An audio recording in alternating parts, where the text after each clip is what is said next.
I'm Vin. I'm Sori. And that's Shiny. Ghosty. And what the heck is that sound? Okay.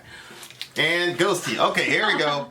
This is the band Cradle of Filth from the Core. Yes. This is a Core Alliance. Tell the beautiful people how they can join an alliance.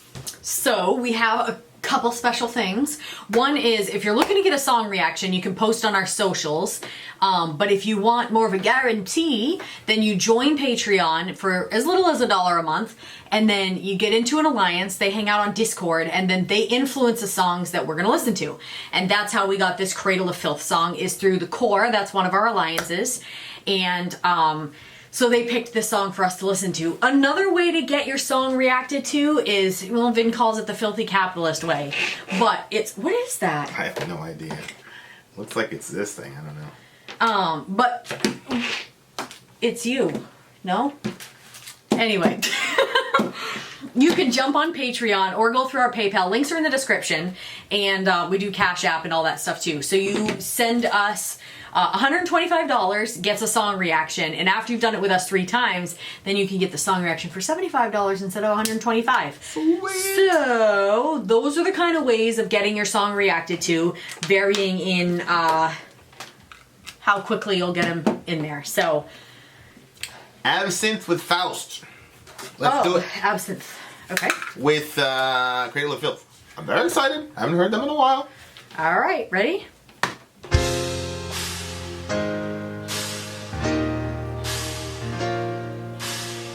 Not expecting that. I like it.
too deadly near.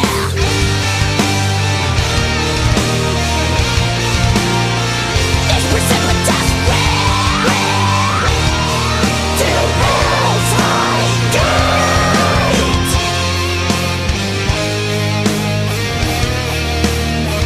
We touch the stars that now lock from afar at me.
Whoa.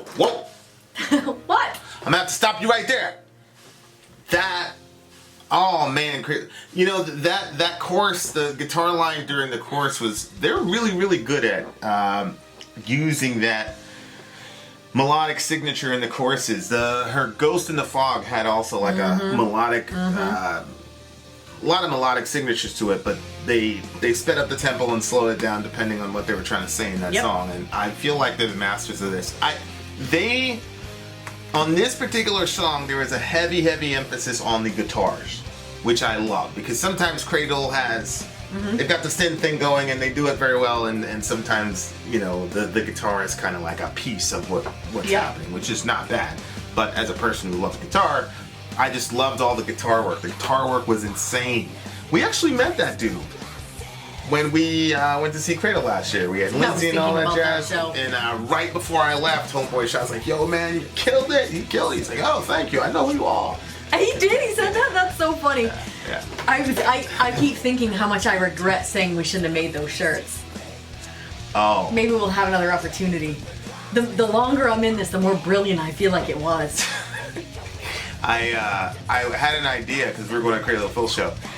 I had an idea to wear a shirt that says that said Danny Filth is a see you next Tuesday, if you get my drift.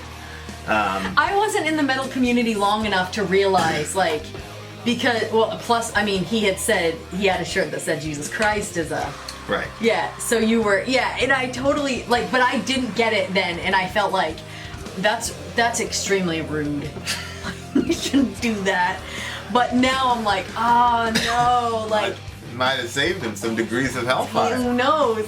Plus, just like the metal community and how it is, like, there's almost like a value in being like kind of like rude. Yeah. Like there was when we were there at the Slipknot show, and you like flipped off the drummer or something like that, and then like they liked it, and I was like, what is? It's like, that's right. Fuck me. That's right. What do I know? Yeah. Oh boy. Don't do that if you're a Karen, though. You go ahead and be great. With your lavender, with your cherry beads. With your lavender. She said, I'm richer than you. Daughter of Christ, you are.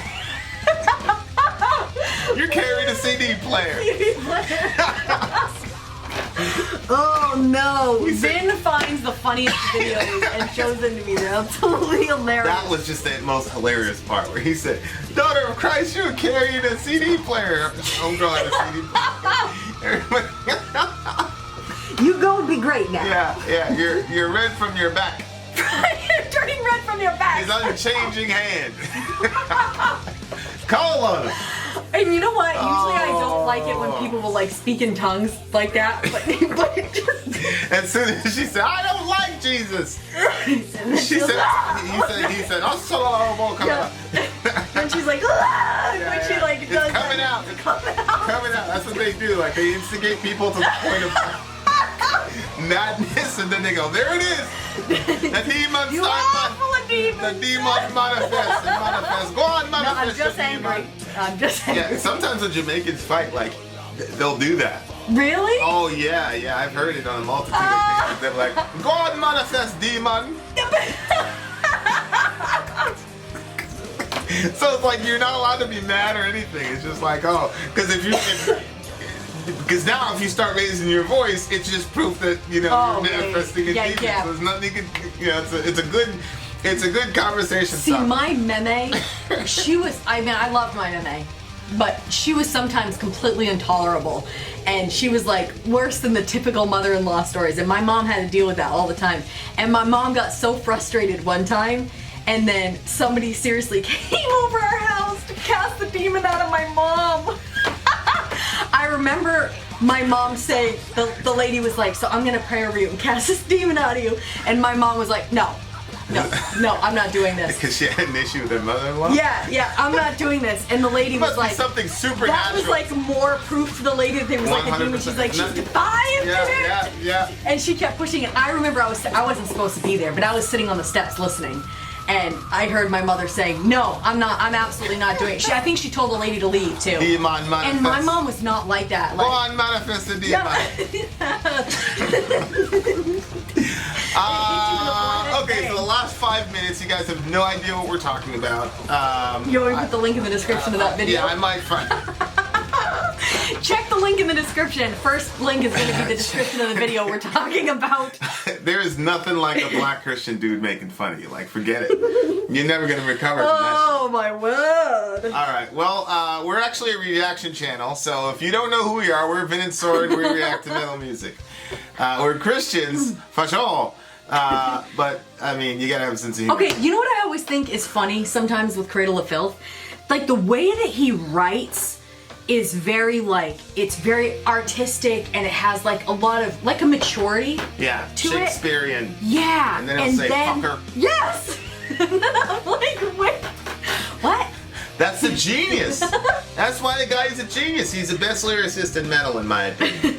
He really is, and I really don't believe there's a close second. I really feel like Danny Filth is the best lyricist in metal history. That's what I believe. So, that would be, Ronnie James Dio would be my front man because of vocally what he can accomplish, but Danny would be the writer. Yep. And then you'd have Head, Tony Iommi, and Dimebag Darrell on guitar. Hey. Iron Maiden did it. They had multiple guitars. Okay, so this is obviously about, it's about Faust, whatever, and Mephistopheles, I think, shows up to him and says, hey man, I'll give you whatever you want, but you gotta sell me your soul.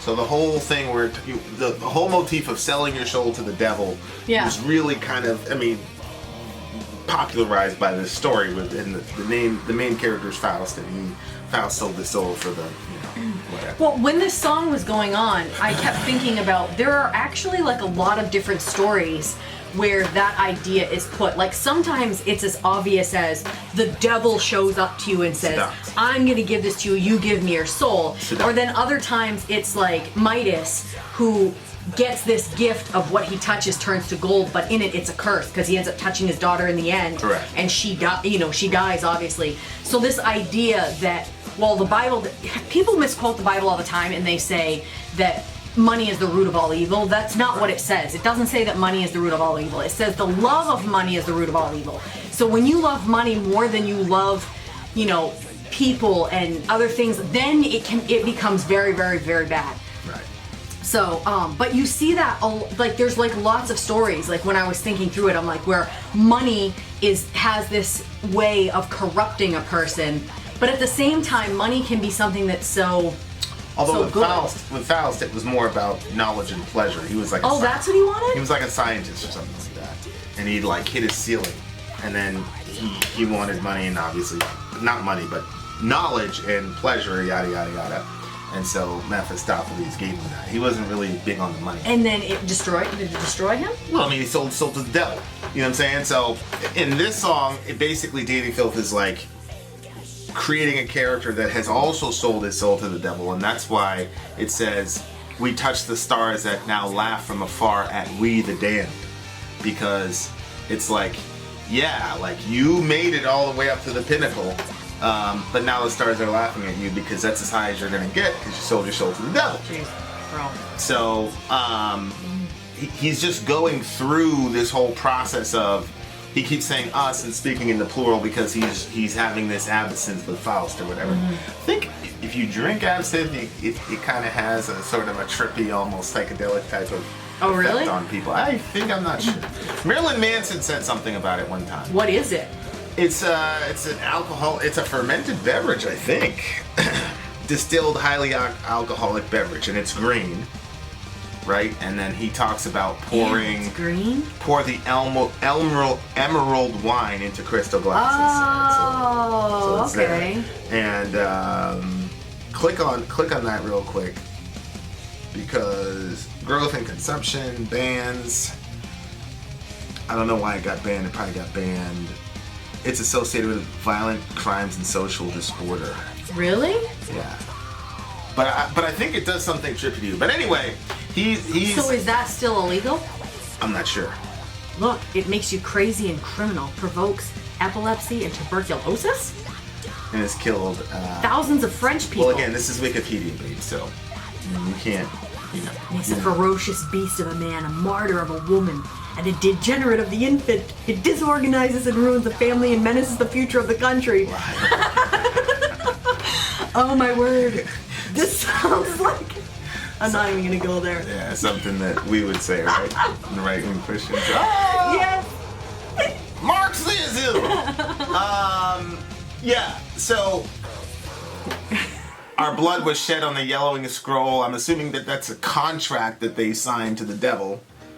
And so your blood is shed on the yellowing scroll, and that means that the scroll is aging, which also means that they're aging, which also means that they're going to have a reckoning with Mephistopheles and all the rest of it. And so I don't know when it says he was a predator, creditor, cold. I'm assuming he's talking about Mephistopheles, the devil there. He's a predator, and he was a cold creditor because he's going to go and collect no matter what, you know, no matter what. But, you know, Danny Filth can rap. Like there were whole segments of this that was just straight up rap.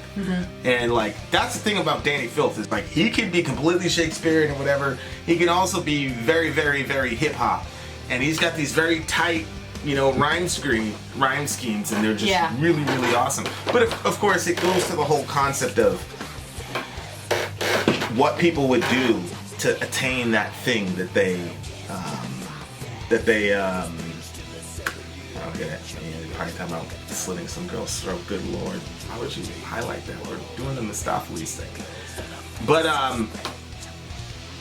it's an interesting question because you wonder like what would be that one thing that people would, you know, trade their soul for, you know, like, and it's such a weird exchange. Like you're gonna spend, you know, we spend what 75 years on this planet, and let's say that the story is real, you're gonna spend an eternity in misery so that you can have, you know, a temporal sort of, you know, happiness. Yeah, but I feel like that life is full of those moments. You know, like. Remember Gary Vee said, or was it Gary Vee, or maybe it was that guy that I really like, that older guy, Jordan Peterson. Like life is about like you have to sacrifice one thing to have another thing. Correct. Like life is full of sacrifices, and so you know you might, like Tom Brady was saying, like he has to sacrifice time with his family so he can have time on the field, so that way he can do well when he plays. Like you can't play with your family constantly and barely go on the field and still win your Super Bowls. So like life is full of those moments where we have to make choices of what we're going to sacrifice. Right. And I think that there's lots of times that we sacrifice something that is, if we could step back, is super important for some temporary thrill. You know, something that, you know. And it's really interesting because it seems lyrically that he's coming to the realization that this is not fun. So he says, let us drink on the giddying brink of pools of excrement. So it's like, you literally sold your soul for a pool of shit. Yep. You know, and so I just, it's a very, you know, I wonder, because in all the songs I've heard, he doesn't speak autobiographically. You know, whereas Jonathan will speak autobiographically. Corey will. And I almost wonder if this is his kind of version of Got the Life, where I got everything that I wanted and why am I still miserable type of song, but he's not going to come out and say that because he, you know, at least in my experience with him, he doesn't narrate his biography. He usually takes other stories and, you know, and sings about that. So I'm wondering if he's using this as sort of like, it could be his own relationship to music and the music industry, our souls, for it all lost our souls. So for it all we lost our like souls. it's a pretty crazy concept. What the hell? It's this. Oh, it's this paper thing in my jig. No, it's bothering me the whole time. I know. Yeah, you know what? I think this is not where you would have gone with this, but I think that one of the sacrifices that especially Americans make, because, you know, abortion is such a big thing and birth control is such a big thing, and so a lot of times people sacrifice having lots of kids for other things now, whether it's a job or whether it's stuff or whatever. And I can't even tell you how many, like, when I was working in the medical field, I worked a lot with elderly people. And so I would always ask them, like, if you could go back and change one thing about your life, what would you change? And almost every single one of them said they wish they would have had more kids. And I would ask them, you know, like, why didn't you, and why, what? Yeah. I don't think I've ever heard, like, a deathbed story where the guy goes, man, I shouldn't have had all those kids. Well, yeah. You know what I mean? Like, yeah. So, but go ahead. But I think that, you know, when you look back over your life, like, you're old now. You're not driving your motorcycle or going on your boat or, you know, going out to the bars or, you know what I mean? Like, all those things that you were doing, going, you know, out to hit it up with somebody for a night, like, those things are not happening anymore, and they're never going to happen again once you're that old. And so then it's like, well, what things are actually really important? And then, you know, I'm sure that when they're sitting in there and they see, you know, what's her name over there keep getting Susie, visited by her millions of kids and grandkids I think that that's like, that's it right there, you know. Like, I don't think that that's the totality of life. It's just have because I think you can have a bunch of kids and be absolutely miserable. But children, I think, they're a really important heritage because they go on. You know what I mean? Like, And the thing is, like, they're gonna give you headaches, but at the same time, they give you so much joy. Like, watching them and seeing their personalities and the stuff that they do, and I don't know, it's really interesting. But yeah. No, I agree completely with you on that. For sure. And you know, I think the Mistopheles story is such an enduring story because of what you're talking about. All of us are just the results of our sacrifices. If you look at the world through those lenses, we're all just the results of our sacrifices. And so the idea that you're not going to sacrifice is off the table because you are. Like, you want to put food on the table, that means you sacrifice what you would want to do and check in for those 8 hours of work. So all of us are a cumulative result of the sacrifices that we've made. And so the real question is, what should we sacrifice? For which greater goal? Which is a very complex question. It's not a simple question. There's a lot around that, and you've got to have obviously as Christians we get a sort of template. I'm gonna say, I think you simplify it when you have a personal mission. Right. You have a goal in your life, then you know what you're, like Tom Brady again. Like, his goal is that Super Bowl. So then he makes the necessary sacrifices to make that happen. Right. So I think sometimes people are goalless. But again, even with Brady, how do we know that that's the right sacrifice to make? Oh, I totally agree. That's what I mean. It's like yeah, like from a utilitarian perspective, it's like, yeah, he accomplished it, but then it's like, at what cost? And he has missed games and things of that nature. I mean, he's talked about it. And it has put a strain on his relationship with his girl and all that. And, you know, I knew guys that were in other professions and, you know, Yeah. it's basically like, hey, look, man, Yeah. you know, like, she's got to deal with it or not, but that's my first love. And it's like, whoa, okay. And it's the same thing Brady said. Brady said a couple days ago, football is his first love. He was in love with football before you came along, Giselle, so you're going to have to kind of, you know, and I don't think she knew it was going to go this long. and that's the thing. Like, you just have to figure out what is worth sacrificing and what is worth keeping and what is worth sacrificing for. Obviously, we have a template, you know, because we're Christians, but I mean, everybody's got to kind of deal with that, you know, discussion. I was reading the background on one of the bands that we reviewed, and it was led up by a woman, and she basically said, you know, I've got strained relationships, I got X, Y, and Z, I'm on the road, you know, 300 days out of the year, and blah, blah, blah, blah, blah, blah, and she's like, I love the band, I love music, I love metal, but I'm going this way, and I'm going to have a life and all the rest of it. Yeah. And I'm like, whoa, Yeah. okay, that's a mature person who, you know, at the end of the day, the only real way to die without regrets is to have be on the right side of the sacrifices that you made. That's the only way. So it's a really intricate thing. I love this song, love the guitar parts. This is another one that's going on my own personal playlist. What do you give it? Oh boy, this is a 9.8. Dude, I had a 9.8 as well. Really? 9.8 directly, square and solid. Aha! Shout out to the big homie Ian, because I know Ian's gonna go crazy. Oh my god, Filth! Really, really good song though. Shout out to the big homie Danny, and shout out to homegirl with the the Discman. Check the link in the description. Vin out. Oh, and shout out to Nicole for bringing this to us. Sorry out. Go home.